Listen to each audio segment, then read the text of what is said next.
Lusk Heritage Group have spent 30 years recording history, and a lot of it was on video, a lot of it was on audio, but we also have it on print. We have produced various books over the years. One of them, which is actually still available in print, I wrote myself. It's called Lusk Through the Ages. We've also got The Story of Lusk. That's another book which I think is very hard to get anymore. And we wrote books in association with other people about Thomas Ashe and that too. But what I want to do today is just give you some idea of what is in this little book, Lusk Through the Ages. It was written a long time ago, as far as I was concerned.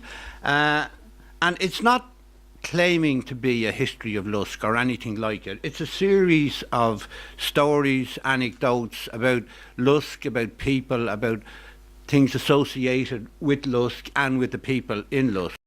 It's sort of chronological in terms of it starts with an article called The Larnians of County Dublin.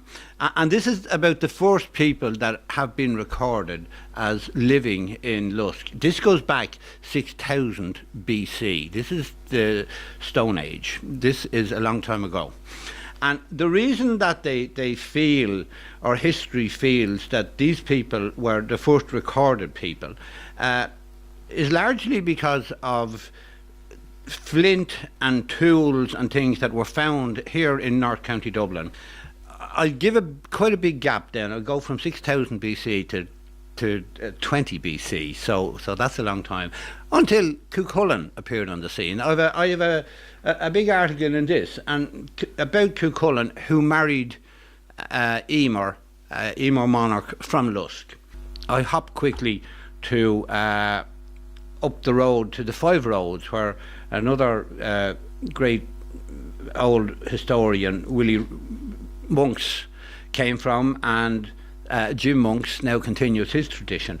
And if you go in there, you'll see an incredible, if you go into the graveyard, you will see an incredible tombstone which tells the story of TB.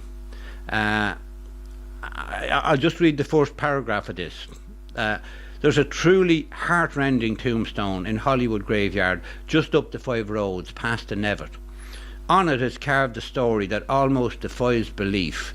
Holy Cross, under thy shadow we will rest and expect.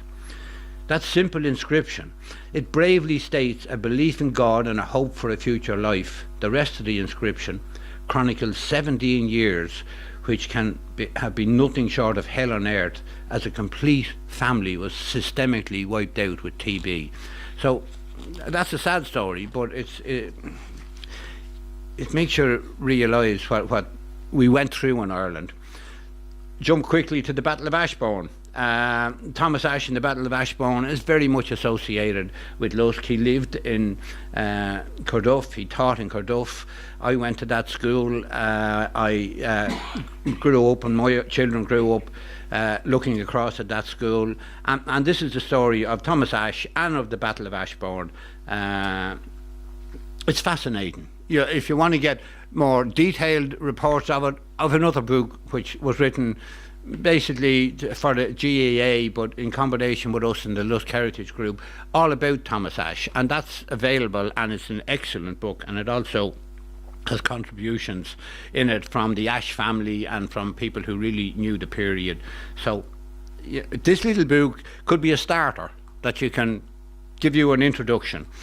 And not many people still actually know that Count John McCormick, the famous tenor, he came to Lusk to make a film called Song of My Heart.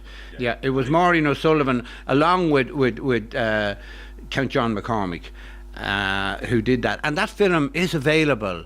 If you go searching and googling, you can find it. I have downloaded it, and it's been touched up, and it really is a beautiful old film which was largely shot, or a reasonable amount of it shot, in Lusk. Next one, and just another anecdote about a wonderful man that I have always thought to be one of the most Christian and beautiful men I've ever known, and that was Henry Maxwell. Henry, he's sadly passed, but he used to run the beagles in this area. And Henry was a big, long, dangly man, a bit like Forrest Gump. And Henry didn't follow the beagles on horseback. Henry ran with the beagles. He literally ran after them, and if there was a hedge in front and the horses were jumping over it, Henry jumped over the hedge as well. So that's a little story, a tribute in a way to Henry Maxwell. That's this little book. So if anyone is interested in getting a hold of this book or learning more about us, you can either email us on the website. If you know where Kelly's Garage is in Lusk, you can drop in and ask for Pat Kelly. She will be able to supply you with a book on the spot, about €5. Email, drop in. The books are available if you're interested.